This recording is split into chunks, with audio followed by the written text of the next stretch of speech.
একটি জরুরি সিদ্ধান্ত মোতাবেক আমাদের যে 6 তারিখের যে লং মার্চ টু ঢাকা কর্মসূচি ছিল সেটাকে আমরা একদিন এগিয়ে নিয়ে এসেছি। অর্থাৎ আগামীকাল 5ই অগস্ট সারা দেশের মুক্তিকামী জনতাকে ঢাকার উদ্দেশ্যে রওনা হওয়ার জন্য আমরা আহ্বান জানাচ্ছি। যারা পারবেন, যাদের পক্ষে সম্ভব হবে, আজ রাতেই আপনারা ঢাকার উদ্দেশ্যে রওনা হয়ে যান।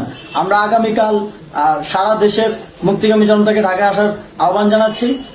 বিশেষ করে ঢাকার আশেপাশে যে জেলাগুলো আছে আপনারা দায়িত্ব নিয়ে মসজিদের মাইকে ঘোষণা দিয়ে যাদেরকে পাবেন সবাইকে নিয়ে ঢাকার উদ্দেশ্যে রওনা হন। এই লড়াই আমাদের জন্য একটি চূড়ান্ত লড়াই। আমরা চূড়ান্ত ঘোষণার জন্য প্রস্তুত। আমরা গণভবনের দিকে যাত্রার জন্য প্রস্তুত এবং সেই উদ্দেশ্যেই আপনারা সবাই ঢাকা আসুন। আমরা আপনাদের সবাইকে নিয়ে আমাদের চূড়ান্ত দাবি আদায়ে এগিয়ে যাব।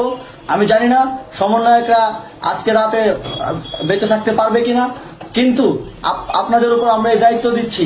আপনারা সবাই নিজ দায়িত্বে ঢাকায় আসবেন আগামীকাল এবং পরশু পরিস্থিতি বিবেচনা করে পরশু গণভবনের দিকে 4 দিক থেকে আমরা রওনা হব। আমরা খুব আতঙ্কের সাথে লক্ষ্য করছি যে ছাত্রলীগ, যুবলীগ এবং আওয়ামী লীগের গুন্ডারা পুলিশের অস্ত্র দিয়ে পর্যন্ত সাধারণ জনগণের উপর হামলা করছে। কিন্তু একটি সুখের খবর হচ্ছে সারা দেশের বিভিন্ন স্থানে সেনাবাহিনী ছাত্র জনতার পক্ষে দাঁড়িয়েছে। আবার কিছু কিছু জায়গায় যেমন মিরপুর ও মোহাম্মদপুরে সেনাবাহিনী ছাত্র জনতার বিপক্ষে দাঁড়িয়ে গুলি চালাচ্ছে।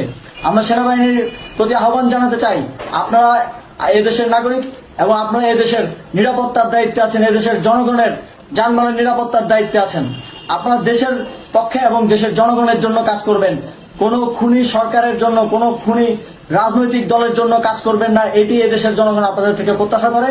আমাদের এই আন্দোলনে সম্পূর্ণ সমর্থন দিয়ে হয় নিরপেক্ষ থাকুন, অথবা এই খুনি বাহিনীকে, সরকারের খুনি বাহিনীকে প্রতিহত করুন, তাদেরকে যথাযথ শাস্তির আওতায় নিয়ে আসুন। যে কারফিউ সরকারের পক্ষ থেকে ঘোষণা করা হয়েছে, আমরা স্পষ্টভাবে বলতে চাই সেনাবাহিনী এই ধরনের কোন কারফিউ বাস্তবায়নের জন্য মাঠে না নামে।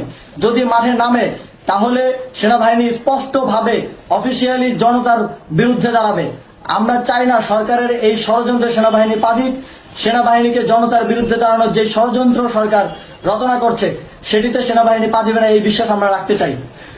আওয়ামী লীগ আজ সারা দেশে তাদের খুনি বাহিনীকে নামিয়ে দিয়েও ছাত্র জনতার প্রতিরোধের মুখে টিকতে পারেনি।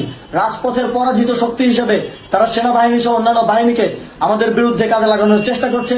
এই চেষ্টাকে, এই ষড়যন্ত্রকে ব্যর্থ করতে হবে এবং আগামীকাল সারা দেশে মসজিদে মসজিদে ঘোষণা দিয়ে ঢাকার উদ্দেশ্যে আপনারা রওনা হন। প্রত্যেকটি পরিবার থেকে অন্তত পক্ষে একজনকে ঢাকার উদ্দেশ্যে রওনা করে দিন, এই ইতিহাসের সাক্ষী হতে।